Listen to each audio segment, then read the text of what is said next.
YouTube లో అయ్యా sir పెట్టారు కదండి, యూట్యూబ్ లో మీరే కదా పెట్టింది. ఏమండి సార్? అపోస్తుల మీద జరుగుతున్న దాని మీద మీరు యూట్యూబ్ లో పెట్టారు కదండి. హలో, అపోస్తులు సార్, అపోస్తులు అని చెప్పి యూట్యూబ్ లో సార్ అదే దాని గురించి మాట్లాడదామని ఫోన్ చేశానండి. బోలండి.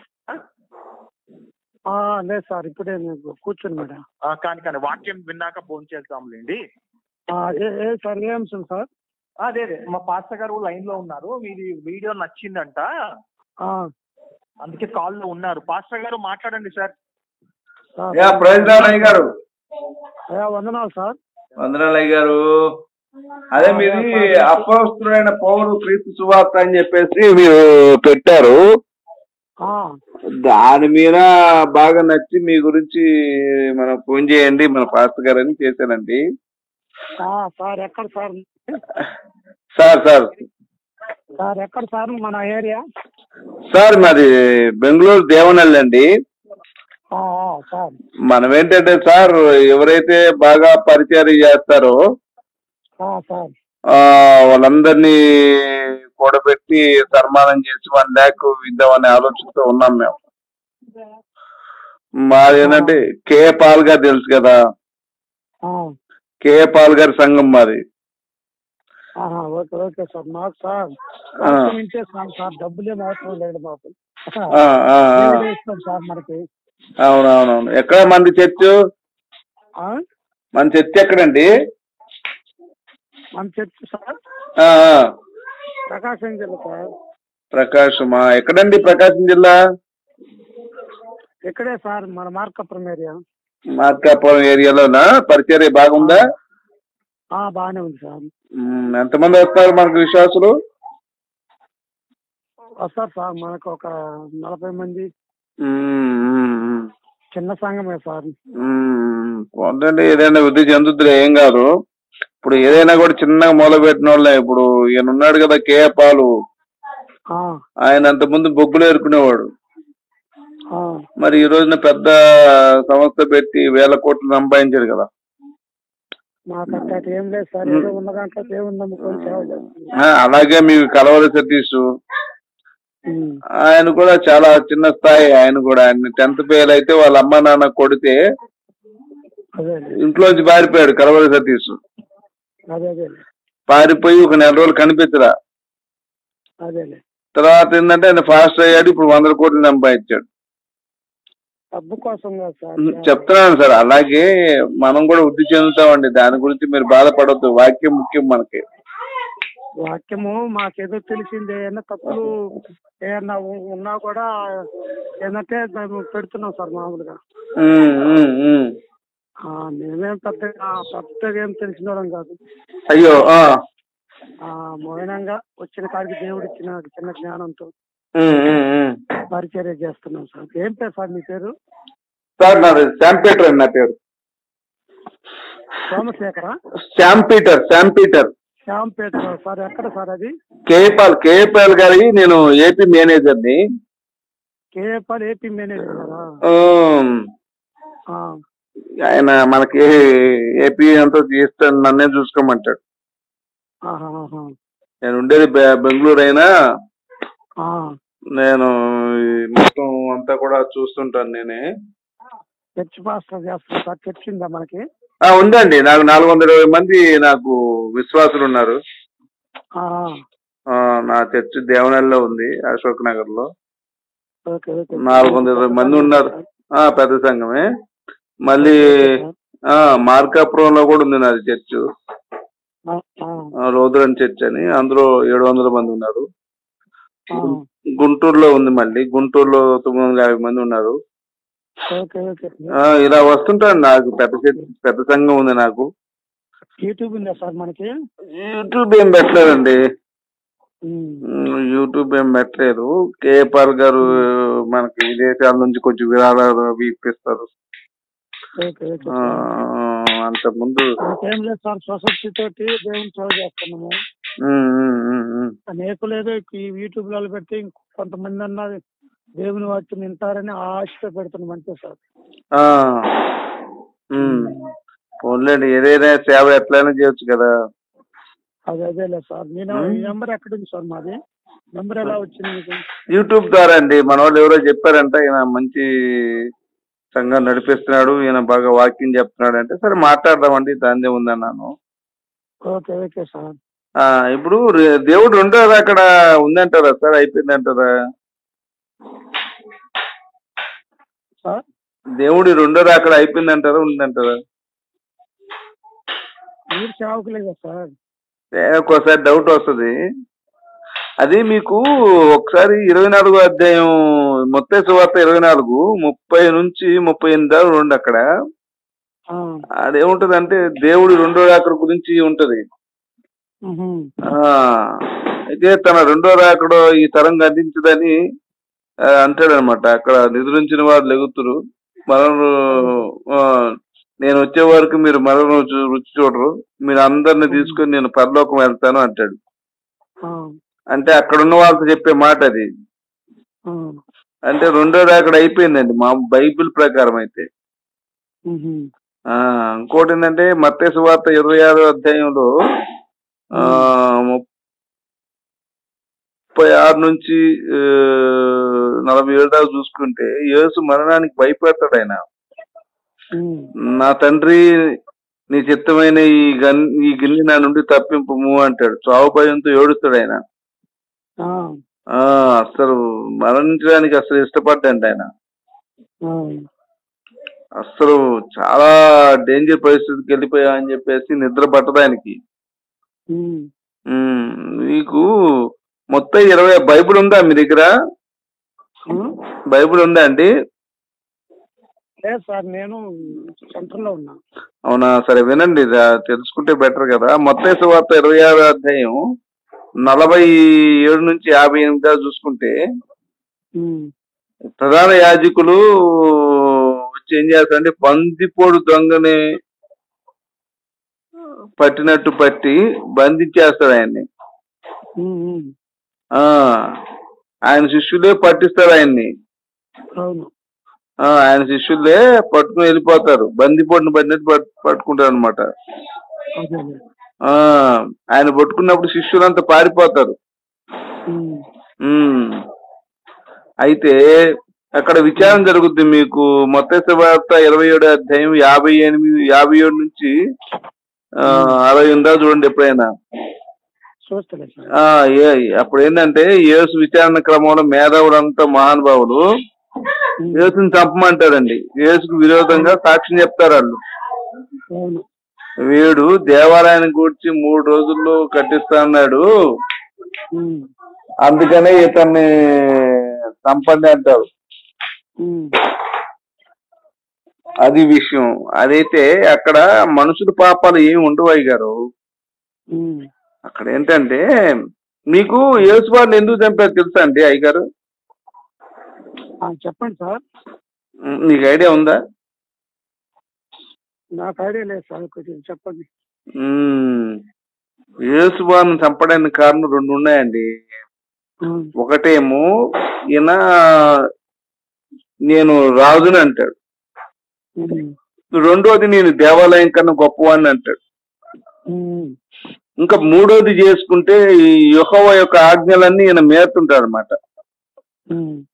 యెహోవా ఏం చెప్తాడు, వ్యభిచారం చేసే వాళ్ళని రాళ్ళతో కొట్టి చంపమంటాడు.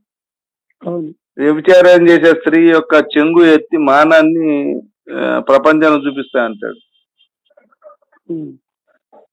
ఏసేమంటాడు, తప్పు చేయనోడు ఎవడో రాళ్ళతో కొట్టి చంపంటాడు, కొట్టండి అంటాడు. అప్పుడు ఎవరు కూడా కొట్టరు కదా. అయితే నేను కూడా కొట్టను పో అమ్మా అంటాడు. అంటే ఇక్కడ ఏం తెలుసుకోవాలి మనం, ఈయన తప్పు చేశాడా లేదా? ఇప్పుడు అందరు తప్పు చేయలేదు అనుకోండి, ఈయన కూడా కొట్టకపోని ఈయనన్నా కొట్టదు కదా, రాళ్ళతో కొట్టి చంపడమే కదా. ఇప్పుడు పాపం అంటే ఏంటి? దేవుడి ఆజ్ఞ అతిక్రమించడమే పాపం. ఇక్కడ మరి యేసువారు అతిక్రమించినట్టే కదా. ఈ విషయం ఎప్పుడైనా గమనించారా మీరు? ఇంకా లోతుకు బాగాలేదు సార్, ఏదో మాకు వచ్చినట్టు మేము చెప్తున్నాం. లోతుకి వెళ్ళాలి అయ్య గారు. సరే, అయితే ఇప్పుడు అదే యేసుక్రీస్తును ప్రకటించొద్దనే సార్ మీ ఉద్దేశం? అంటే ప్రకటిస్తే నిజాన్ని ప్రకటించాలంటున్నాను నేను. నిజంగా ఉంటే ప్రకటించాలి. అదేలే. అయితే యేసు వారు ఒక మంచి మాట చెప్తాడండి. లూకా 14వ అధ్యాయం 20 నుంచి 25 దాకా చదవండి ఎప్పుడైనా. ఎవరైనా తన యుద్ధకు వచ్చి తన చెల్లిని, అక్కను, అన్నదమ్ములను, భార్య పిల్లలను, ఆఖరికి తనను తానే ద్వేషించుకుంటే నా శిష్యుడు కానేరు అంటాడు. ఇప్పుడు మనం యేసు వారిని నమ్మాలంటే మన అన్నదమ్ముల్ని, మన అక్క చెల్లిని, భార్యని, పిల్లల్ని, ప్రాణాన్ని సైతం ద్వేషించాలి.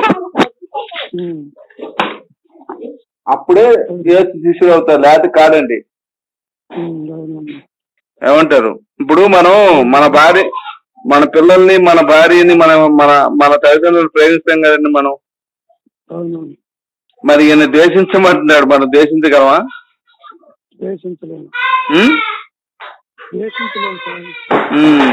ఎవడైనా గాని తనని అభ్యంతరపరచువాడు ఎవడైనా గాని వాడి మెడకి పేద తిరుగుదాడు గట్టి సముద్రంలో పడి చంపేమంటాడు యేసుడు.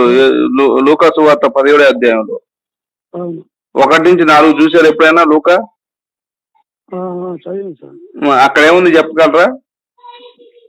నా దగ్గర బైబుల్ లేదు కదా సార్, చదువుతుంటాను కానీ బైబుల్ లేదు. ఎవడైనా నా పాలన అభ్యంతరపరచువాడు ఎవడో వాడి మెడకి పేద తిరుగుదాడు గట్టి సముద్రంలో పడవేయట వానికి మేలు అంటాడు.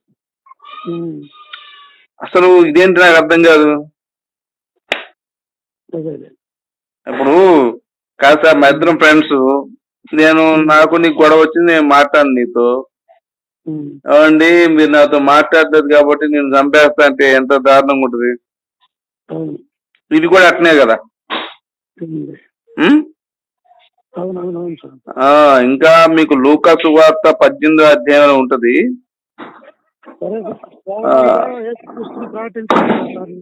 నేను చెప్తున్నాను సార్, లోతుగా తెలుసుకోమంటున్నా. 18 మీకు లూకా సువార్త ఎప్పుడైనా చూసారండి?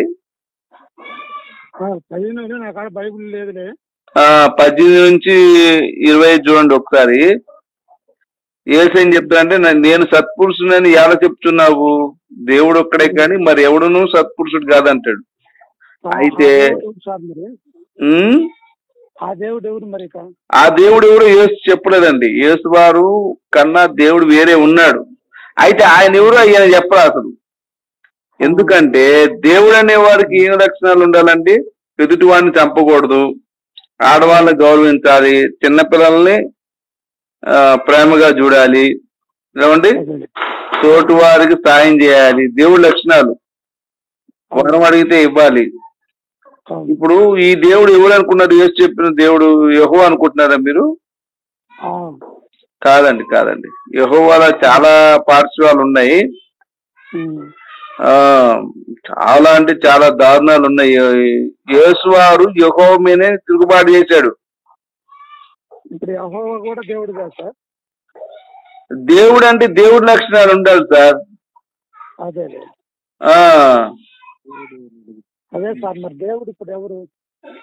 దేవుడు అంటే దేవుడి లక్షణాలు ఉండాలి. దేవుడి లక్షణాలు లేకపోతే కష్టం కదా.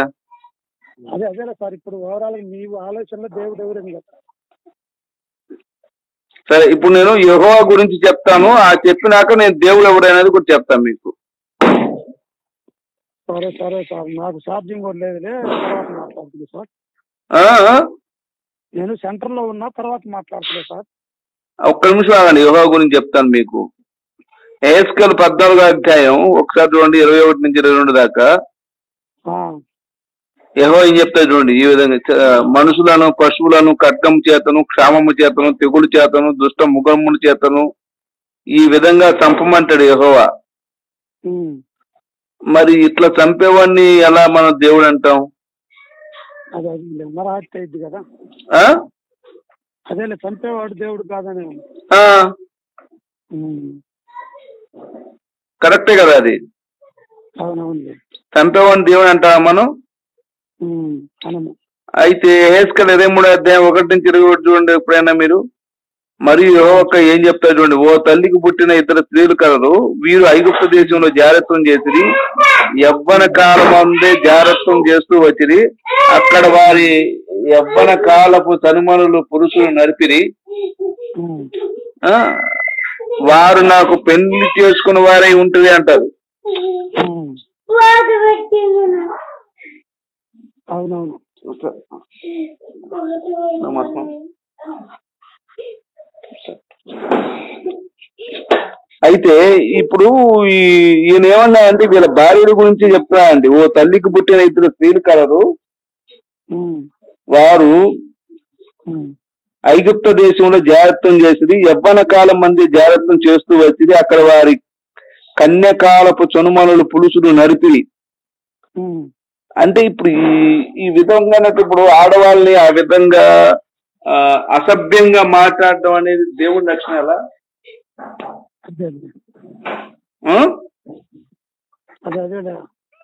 ఇప్పుడు దేవుడు అంటే ఇప్పుడు యెహోవా దేవుడు అన్నాం అనుకోండి, ఈ విధమైనటువంటి దేవుణ్ణి మనం ఎట్లా? అయితే అయితే అయితే గురువుగారు ఇర్మీయాలో 32వ అధ్యాయంలో ఉంటుంది చూడండి, 18-19, తండ్రుల దోషాన్ని వారి పిల్లల మీద తెస్తా అంటాడు యెహోవా దేవుడు. తండ్రుల దోషాన్ని ఇప్పుడు మనం యేసువారు మన పాపాల కోసం చనిపోతారు అనుకుంటాం కదా, తండ్రుల దోషాన్ని పిల్లల మీద తేవటం ఏంటి? ఇప్పుడు మన దోషం మొత్తం మోసుకొని వెళ్ళడానికి కదా యేసువారు వచ్చింది. మన తండ్రులు చేసిన దోషం మన మీద కిందకు వస్తుంది ఇంకా.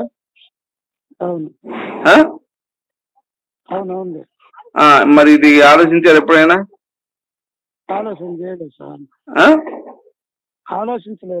ఆలోచించండి సార్, మీరు చాలా వరకు ఆలోచించాలి. మనం చెప్పేటప్పుడు మనకి క్లియర్ గా తెలియాలి సార్. ఇర్మీయా 42వ అధ్యాయం 15-19 చూడండి. ఎప్పుడైనా ఇశ్రాయేలు దేవుడు సైన్యమునకు అధిపతి యెహోవా ఇలా చెరువిస్తున్నాడు, ఇశ్రాయేలుకి వేరే దేశం ఇస్తానని యెహోవా అడవిలో 40 సంవత్సరాలు తిప్పుతాడు. ఆ తిప్పే బాధలు పడుతుంటే బాధలు పడలేక మళ్ళీ ఐగుప్తు దేశం వెళ్దాం అనుకుంటారు. అక్కడుంటే కనీసం మనం ప్రాణంతో బతుకుంటాం అని చెప్పి వెళ్ళాలనుకుంటారు. అయితే యెహోవా ఏం చెప్తారు తెలుసా, మీరు ఐగుప్తు దేశం వెళ్ళి మిమ్మల్ని ఖడ్గంతో క్షామంతో నాశనం చేస్తా అంటాడు, మీరు మళ్ళీ తిరిగి వెళ్తారా? మీరు వెళ్తానికి వీలేదు అంటాడు. ఇజ్రాయెల్ ఐగుప్తు దేశం నుంచి వచ్చిన వాళ్ళేమో బాధ పెడతా ఉంటాడు, ఏది కానాన్ దేశం ఇస్తానని, పాలు నీళ్ళు ప్రవహించే దేశాన్ని ఇస్తానని. అలా ఇస్తానని చెప్పి నమ్మించి తీసుకెళ్లి అడవిలో బాగా బాధ పెడుతుంటాడండి. ఆ బాధ పళ్ళకి వెళ్ళాలనుకుంటారు. ఇది ఇప్పుడు 2వ దినవృత్తాంతంలో 26వ అధ్యాయం 1-10 చూడండి. అహోజు రాజు బయలుదేవతలు పూజించినందుకు తన కుమారులను యెహోవా అగ్నిచేత దహిస్తారనమాట. తను ఏం చేస్తారంటే సిరియా చేతికి అప్పగించేస్తారు. వారు సిరియా చేతికి అప్పగిస్తే వాళ్ళు ఏం చేస్తారంటే సుమారుగా 130,000 మందిని చంపేస్తారు. ఇది కాక పిల్లల్ని ఆడపిల్లల్ని ఎత్తుకుపోతారు. ఇది యెహోవా చేసినటువంటి పని. అహాజు రాజు బయలుదేవతను పూజించినందుకు కేవలం. మరి ఇది దేవుడి లక్షణాలు అవుతాయండి? ఇప్పుడు ఓవరాల్ గా మీరు మరి ఇంత వాక్యం సార్ బైబిల్ బాగా చదివారు కదా. మరి ఇంకోటి 2వ దినవృత్తాంతములు 25వ అధ్యాయం 11-14 చూడండి. అహజ్యేలు శ్రీయుల వారిని 10,000 మందిని చంపేస్తారు. బతికి ఉన్న వాళ్ళని 10,000 మందిని కొండ మీద దోసి చంపించేస్తారు. తర్వాత 3,000 మందిని యూదు వారిని చంపి సొమ్ము దోచుకెళ్తారు. యూదా వారిని ఆడికి దోచుకుంటారు అంటాడు యెహోవా దేవుడు. ఇదంతా కూడా ఈయన దాచుకో అంటమే తప్ప ఇంకోటి లేదండి. ఈ విధమైనటువంటి ఈ వచనాలు ఎప్పుడైనా చదివారా మీరు అయ్యగారు? అయ్యా మీరు చదివారు కదా మొత్తం బైబిల్, మరి దాంట్లో ఆ పరమార్థం ఏం తెలిసింది? నాకేం తెలిసిందంటే ఒక్క నిమిషం మాస్టర్, మీరు చెప్తే బాగుంటది దానం గారు. అవునవును, మీరు నేను చెప్పాను కదా. అంటే మేము క్రీస్తు దేవుడిని నమ్ముకొని ఆ ప్రకారం జీవిస్తున్నామయ్యా. నమ్ముకోవడం అంటే నిజం ఉంటేనే కదా మనం నమ్ముకోవాలి. అదే బైబిల్, మాకు బైబిల్ గ్రంథంలో మా తల్లిదండ్రులు క్రైస్తవులుగా ఉన్నారు. మేము అదే బాటలో ప్రార్థనకి వెళ్తున్నాము. కరెక్టే అండి. మీ తల్లిదండ్రులకి అంతకుముందు క్రీస్తు తెలియదు కదా. ఇప్పుడు ఎవరో వచ్చి ఇతను దేవుడు అంటే వాళ్ళు ఏదో అమాయకంగా నమ్ముకున్నారు. మనం అదే దారిని పోతే ఎలాగా, మనకు తెలుసుకోవాలి కదా అన్నాను నేను. మిమ్మల్ని తప్పుగా అనట్లేదండి, మిమ్మల్ని ఇబ్బంది పెట్టి అడగను నేను. ఏం లేదు మీరు బైబుల్ని బాగా చదివారు. మీకు ఒక విషయం చెప్తా వినండి. మత్తయి సువార్త 8వ అధ్యాయం 21 నుంచి చూడండి. అక్కడ యేసు శిష్యుడు ఒక తండ్రి చనిపోతాడు. యేసు శిష్యుడు తండ్రి, నేను మా నాన్నని నేను పాతి పెట్టుకుంటాడంటే ఒక మృతుడు మనం ఒక మృతుని పాతి పెట్టుకునిమ్మా అంటాడు. ఇదేంటిది మరి? ఇప్పుడు ఒక ముతుడు మరొక ముతుడిని పాతి పెట్టుకుని ఇమ్మంటే ఒక సచ్చినోడు రా, వాడు ఇంకో సచ్చినోడిని పాతి పెట్టుకుంటాడంట పాని అంటాడు. ఇప్పుడు మరి అది ఏ విధమైనటువంటి దేవుడి యొక్క లక్షణం చెప్పగలరా? అదే మీరు పూర్తిగా దేవుడు కాదు యేసుక్రీస్తు అనేది మీరు చెప్పేదా? యేసు వారికి దేవుడు అయ్యే లక్షణాలు లేవండి. వాస్తవాలు మీ ముందర పెడుతున్నారు అట్లనమాట. ఇక్కడ ఇప్పుడు విషయం ఏంటంటే, మీకు ఆకేసి అన్నం పెట్టి పప్పు పెట్టి మీరు భోజనం చేయండి అని స్వాగతం పలుకుతున్నాడు అంతే. చదువుతాం, మీరు చెప్పినవన్నీ చదువుతుందా? ఏమండి అయితే సార్ ఒక విషయం చెప్తానండి యేసు వారి గురించి మీకు తెలియని విషయం. లూకా సువార్త 23వ అధ్యాయం లూకా సువార్త 11వ అధ్యాయం 23 నుంచి 28 చూడండి. నా పక్షము లేనివాడు నాకు విరోధి, తన మాట వినకుంటే అపవిత్ర ఆత్మలు ఇంట చేస్తాయి అంటాడు. అతని స్థితి అంతకు ముందు కంటే దారుణంగా ఉంటది అంటాడు. ఇదేంటిది నాకు అర్థం కాదు. ఇప్పుడు యేసుని నమ్మకపోతే వాళ్ళింత అపవిత్రాత్మ పంపిస్తాను, వాడు అప్పుడున్న దానికంటే ఇంకా ఎక్కువ నాశనం అయిపోతాడు అంటే ఏంటి నాకు అర్థం కాదు. ఇది దైవ లక్షణాలా లేదంటే సైకో లక్షణాలు ఉంటాయా? ఇది చెప్పండి ఒకసారి. దానం గారు, మీరు మీకున్న జ్ఞానం గురించి మాట్లాడి పంచుకోండి కదా. అవును, మీరు ఎందుకు పంచుకోవట్లేదు? అయ్యగారు, మీరు ఈ విషయం గురించి మీరు ఏమనుకుంటారు? మీకు మనకి చదువు ఉన్నా లేకపోయినా జ్ఞానం ఉంది కదా. అవునవును. నా పక్షము లేని వాడు నాకు విరోధి ఏంటి? ఇప్పుడు యేసు వారు ఏం చెప్పారు మీరు అంటారు? ప్రేమించమన్నాడు, ఎదుటి వారిని ప్రేమించమన్నాడు అన్నాడు. అవునా? ఇది మరి ప్రేమ కిందకి వస్తా? సర్లే సార్, ఎవరి భక్తి వాళ్ళకి.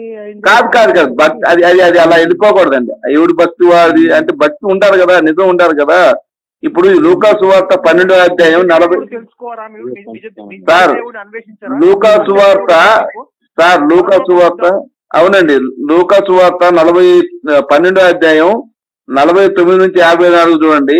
అదేముంటదో యేసు చెప్తాడు, భూమి మీదకి నేను అగ్ని వేయవచ్చుని, తల్లికి కొడుక్కి కూతురికి తల్లికి తండ్రికి కొడుక్కి భార్యకి భర్తకి అగ్నివేయ వచ్చుని సమాధాన పరచుడికి వచ్చిందని తరించవద్దు అంటాడు ఆయన. అంటే వీళ్ళందరికీ నేను గొడవ పెట్టడానికి మాత్రమే వచ్చా అంటున్నాడు ఆయన. లూకా సువార్త 12వ అధ్యాయం 49 నుంచి 54 చూస్తే అర్థమైద్ది.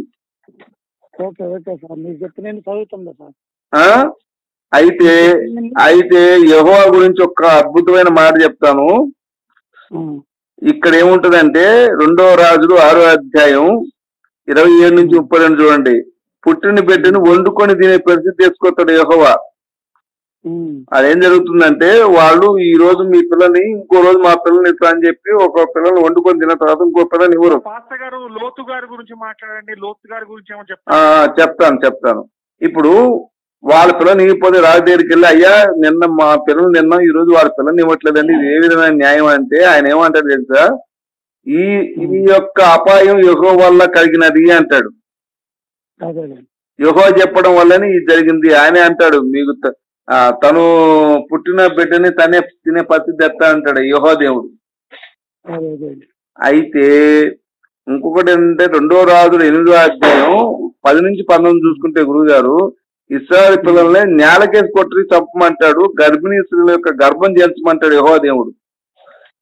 ఇట్లాంటి వచనాలు ఉంటే మరి దీన్ని దేవుడు అని మనం ఎలా అంటాం చెప్పండి? మరి మీరు ఎలా సంఘం నడిపిస్తారు సార్ అక్కడ? నేను సంఘం నడిపించే గానీ ఇప్పుడు కొంచెం ఆపేద్దాం అనుకున్నానండి. మీరు ఇప్పుడు సంఘము మా 400 సంఘం అంటారు కదా, మీరేం వాక్యం చెప్తారు అక్కడ? నేను వాక్యం కూడా ఇప్పుడు మానేస్తున్నాను సార్. అదే ఇప్పుడు నేను మానేస్తూ 10 మందికి చెబుతాం ఈ విషయాలు. పాస్టర్ నాకంటే అర్థం కావట్లేదు, పాస్టర్లకైనా అసలు వాళ్ళు కూడా తెలుసుద్ది కదా. మరి వీళ్ళకి కేఏపాల్ సంఘం ద్వారా మీరు బెంగళూరులో నడిపిస్తున్నామంటుంటారు కదా. అవునండి అవునండి. మీరేం వాక్యం చెప్తారు మందిరాలలో? అదే కేఏపాలను కూడా నేను అదే అడిగానండి. ఏమండి మనం ఇట్లా చేస్తున్నాం కదండి, మీరు అమెరికాలో ఇల్లు కట్టుకున్న సొంత ఇల్లు ఉంది, బోయింగ్ విమానం కొన్నారు, యేసు దేవుడు అన్నారు, మీరేమో కోటాను కోట్లు సంపాదించుకున్నారు, యేసుని నమ్ముకుని విశ్వాసం నాశనం అవుతున్నారు, ఈ వచనాల గురించి చెప్పండి సార్ అంటే ఆయన కోపడ్డాను నా మీద. సరే సరే సార్. మరి అయ్యా మీకు మరి ఈ వచనాల ఐడియా ఉందా? మీరు చెప్పినవన్నీ చూసి చదువుకుంటాం సార్. మరి మీరు ఇంటికెళ్ళి చేస్తారా? పోనీ నేను చేయమంటారు? పోనీ ఎందుకు సార్, చెప్పారు కదా మీరు. ఇప్పుడు లోతు కూతుళ్ళ విషయం తెలుసు కదా మీకు? అన్ని చెప్పారు కదా, బైబుల్ అనేది తప్పు అనేది మీరు చెప్తున్నారు అర్థం. ఇప్పుడు మీకు లోతు కూతురు ఆదికాండం 13వ అధ్యాయం 14 నుంచి 16 చూడండి. అవునులే, అక్కడ ఉంటుంది లోతు కూతుళ్ళ సెక్స్ అనేది. ఇప్పుడు లోతుకి భార్య ఉంటది, 2 కూతుళ్ళు 2 అల్లుళ్ళు. సరే సార్, నాకు నైట్ అనేది పడుకోవాలి. వినండి దానం గారు, అయ్యో వినండి ఓపికగా.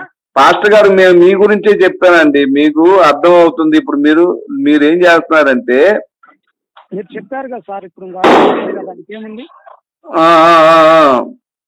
మీ ఒపీనియన్ మీరు చెప్పారు కదా సార్.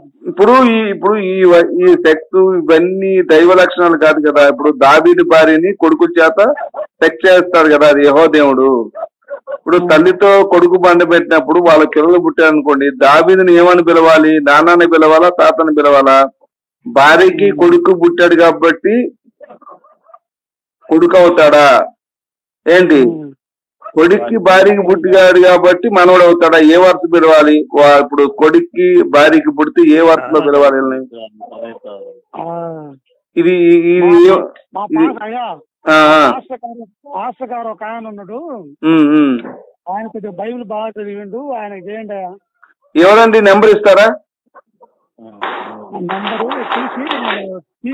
చూసి చెప్తాయా? తీసి చెప్తా, సెల్లో ఉన్నది. సరేలే, మీకేంటంటే నేను కొత్త తెలిసి తెలియక. అయితే గురుగారు ఇందాక చెప్పాను కదా గురుగారు, ఒక్క నిమిషం ఎక్కువ మిమ్మల్ని. ఇర్మయా 19వ అధ్యాయం 9 నుంచి 14లో ఉంటది. యెహోవా ఏం చెప్తానంటే, వారు తమ కుమారుల మాంసమును తిందురు, వారిలో ప్రతివాడు తమ చిలికాని మాంసమును తిందురు, లోపేతులో పాతి పెట్టుటకు స్థలము లేకపోవును, యూదా నగరాలు ఇశ్రాయేలు కూడా లోపేతు వల్ల అపవిత్రమగును, నన్ను ఎవరైనా వెదిరించినా వారికి ఇదే గతి పడతాను అంటాడు ఆయన. ఇది కదా మరి, ఇది దేవుడి లక్షణాలు చెప్పండి. మీరు అదే ఇర్మియా ముగ్గురు దేవదానం అని నొక్కండి, ఆయన నంబరు యూట్యూబ్ ఉంది దానికి. ఆయన అయితే బైబిల్ గురించి తెలుసు బాగా. ఎవరండి? దేవదానము అని నొక్కండి యూట్యూబ్ లో, ఆయనకి యూట్యూబ్ ఉంది. దేవదానం? ఏ దేవదానం? ముట్టుకూరి అని ఉంటది.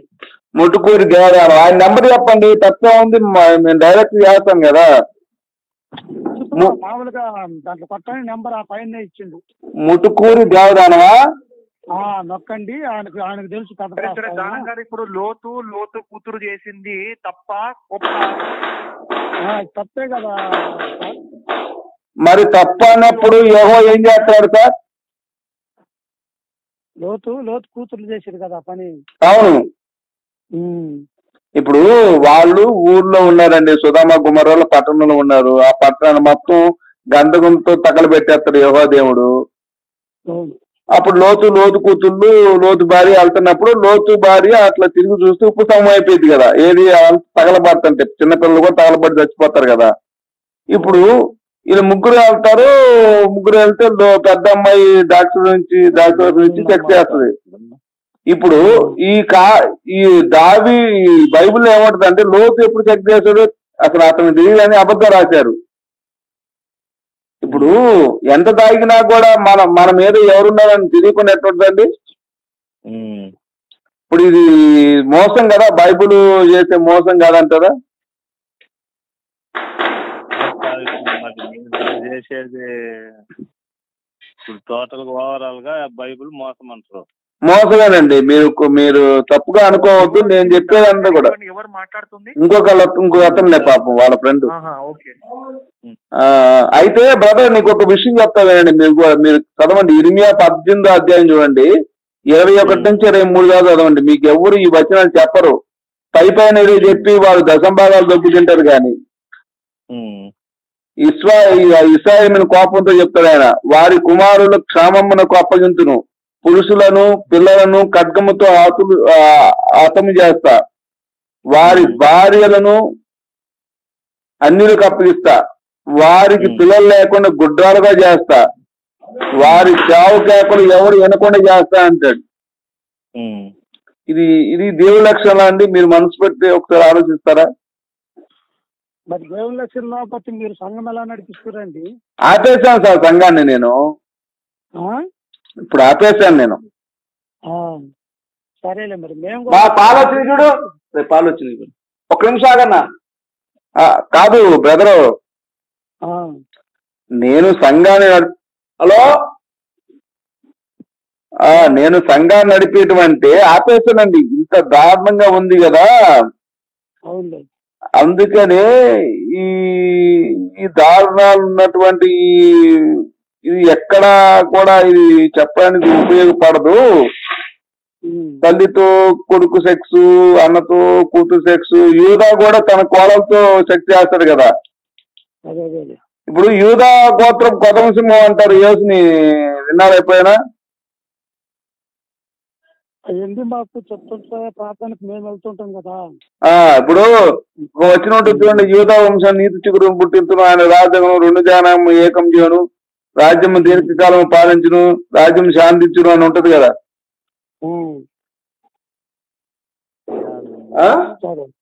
హలో, ఇప్పుడు యూదా వ్యభిచారం చేస్తాడు కదండి. ఇప్పుడు యూదా వ్యభిచారం చేసినప్పుడు ఆ వ్యభిచారం వంశంలో పుట్టినవాడు యేసు మరి పవిత్రుడు ఎలా అవుతాడండి? ఈ పరిశుద్ధ రక్తం ఎలా అవుతుంది చెప్పండి? మీరు చెప్పినవన్నీ చదువుకొని మేము కూడా ఆలోచన చేస్తాం సార్. మీరు ఎలాగైతే మానుకుందో మేము ఆలోచన చేస్తాం కాదండి. నేనేమంటానంటే ఏదైనా మనం ప్రకటించేటప్పుడు కరెక్ట్ ఉండాలి కదా. అదే మీరు తెలుసుకున్నారు కదా, మేము తెలుసుకుంటాము. పాలొచ్చి నేనేమంటానంటే తెలుసుకోండి, ఇది చాలా దారుణం ఉంది. మీరేంటంటే సరేలే చాలా వచ్చింది మ్యాటర్. ఓకే.